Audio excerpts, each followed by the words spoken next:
Margaret Higgins was born on September 14, 1879, in Corning, New York. She was one of 11 children born into a Roman Catholic working-class family. Her mother Anne had several devastating miscarriages which led to her mother's depression. The family lived in poverty her whole life, which led her to seek a better life. She attended Claverack College and Hudson River Institute in 1896. Around this time, Anthony Comstock was able to pass the Comstock Laws. These laws made it illegal to publish and distribute information about sex, reproduction, or birth control anywhere in the United States.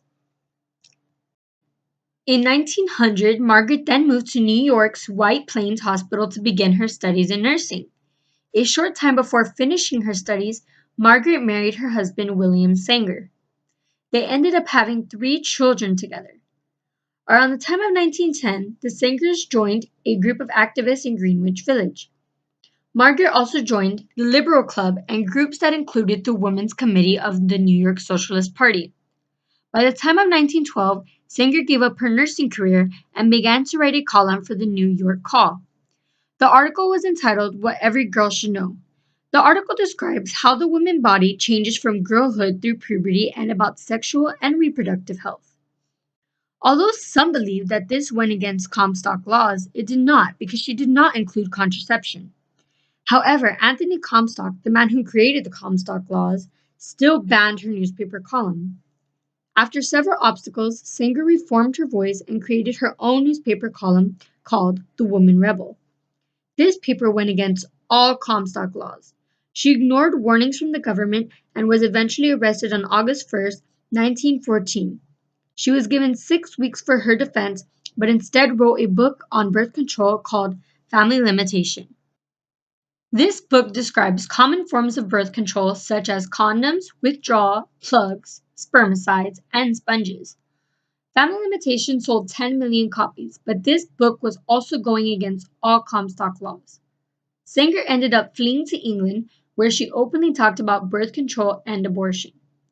There, she also studied history of family planning and absorbed all the information about sexuality and birth control.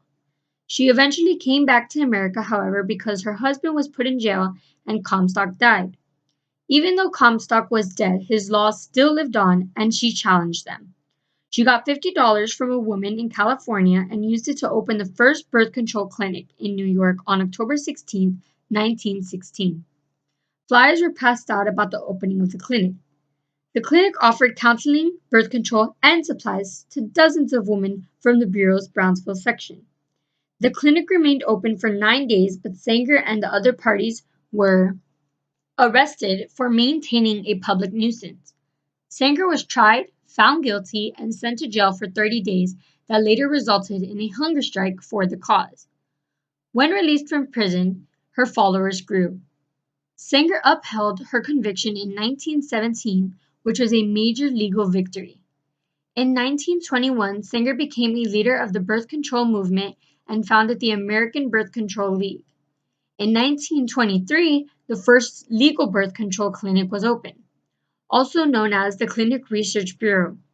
The purpose of the clinic was to give contraceptive services to married couples. It also helped train students to become physicians.